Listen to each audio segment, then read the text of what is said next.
Anyway, as I said before, Napoleon was born in 1769 on the island of Corsica, and his parents sent him to military school at the age of 9. After leaving school at the age of 16, he became a lieutenant and joined the army of the new government, where Napoleon's rise to power truly began.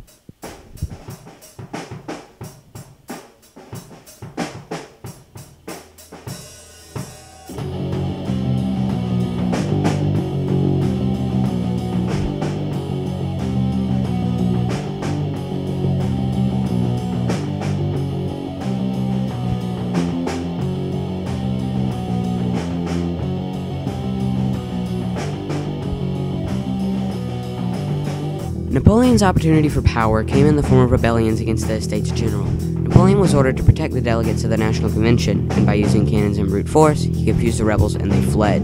Because of his success, he was appointed to lead an army against Austria and Sardinia, which led to many successful battles for France. Unfortunately, in an effort to preserve French trade, he went to Egypt, where his army was pinned down by the British, and he was defeated. He was able to keep word of his defeat out of the public, though, and his popularity only grew. From here, his expeditions became political, as he dissolved the Directory and replaced them with 3 consuls, of which he was one. He brought peace to all of Europe by persuading Britain, Austria, and Russia, with whom France was feuding, to sign peace agreements, and he was eventually crowned emperor by the Pope himself. Life was pretty good for Napoleon.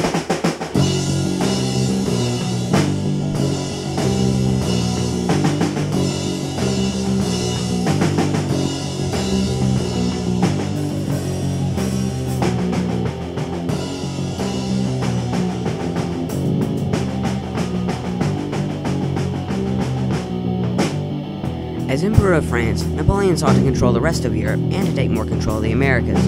But unfortunately for him, African slaves in America rebelled against the French, and the French forces were devastated. Napoleon decided to abandon America and sold the Louisiana Territory to the United States in exchange for what we know now as the Louisiana Purchase. His next ambition was Europe, but suspicious of France's intent, the European allies Britain, Russia, Austria, and Sweden fought against Napoleon. Napoleon's French army won nearly all the battles of this war, but there was one exception, the Battle of Trafalgar. In this battle, the British naval commander Horatio Nelson made very strategic decisions and was able to overcome the French naval fleet. This fleet ensured the British naval dominance over France, and it caused Napoleon problems with expansion. This is where things went downhill.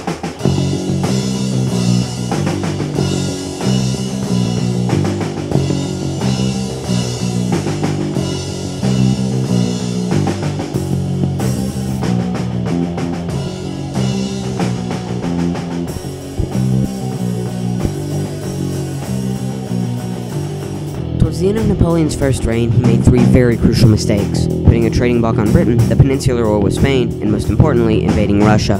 From these actions, the French soldiers were left very weak and sick, and Napoleon and his army were easily defeated by opposing forces. Napoleon was exiled to the island of Elba for these defeats. However, when the new ruler, Louis XVIII, turned out to be unpopular, Napoleon escaped Elba in an attempt to become emperor in France again.